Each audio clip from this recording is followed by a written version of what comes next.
Well, the United States launched Operation Midnight Hammer. It was the largest B-2 strike in U.S. history.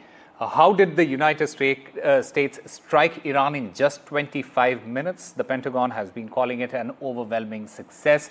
They say that they gave Iran 60 days to make a deal, but they did not respond. As we mentioned, it was the longest B-2 bomber mission since 2001. NDTV's Tony Waterman gets us the details.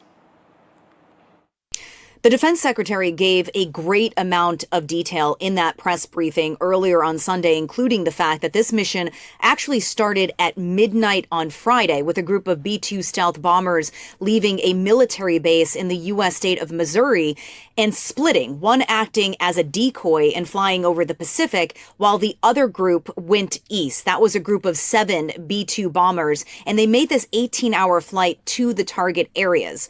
Operation Midnight Hammer, as it's been named, involved the use of 75 precision-guided munitions, including 14 of those bunker bombers, the majority of which were dropped over the Fordo enrichment site, which is buried very deep under a mountain. We also learned that a Navy submarine in the Persian Gulf fired off 24 Tomahawk missiles as part of this attack, hitting that Isfahan site.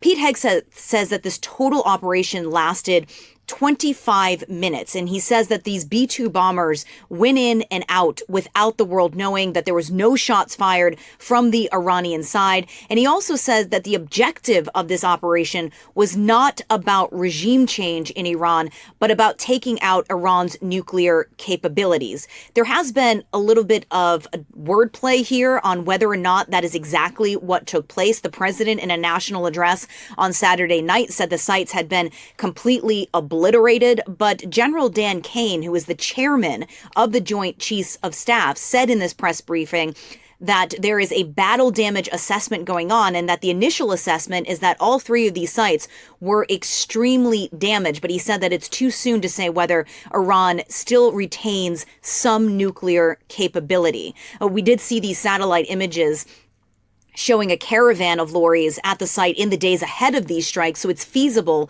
that the material has been moved. And in fact, that's exactly what the Iran state broadcaster says, that these sites were in fact emptied when the U.S. attacked. President Trump, though, still apparently wants this unconditional surrender from Iran. He's telling them to make peace, to come back to the negotiating table, or to face far greater attacks in the future. The U.S. has moved a considerable amount of military assets to the region over the past week, so this puts him in a very good position to act quite quickly if he chooses to. The main objective right now is protecting those 40,000 U.S. troops that are stationed in the region, but really a lot of Trump's team on Sunday was making the rounds on the cable shows, trying to play down this escalation that people are afraid of, saying that the United States is not at war with Iran, but at war with its nuclear capabilities. Tony Waterman for NDTV, Washington.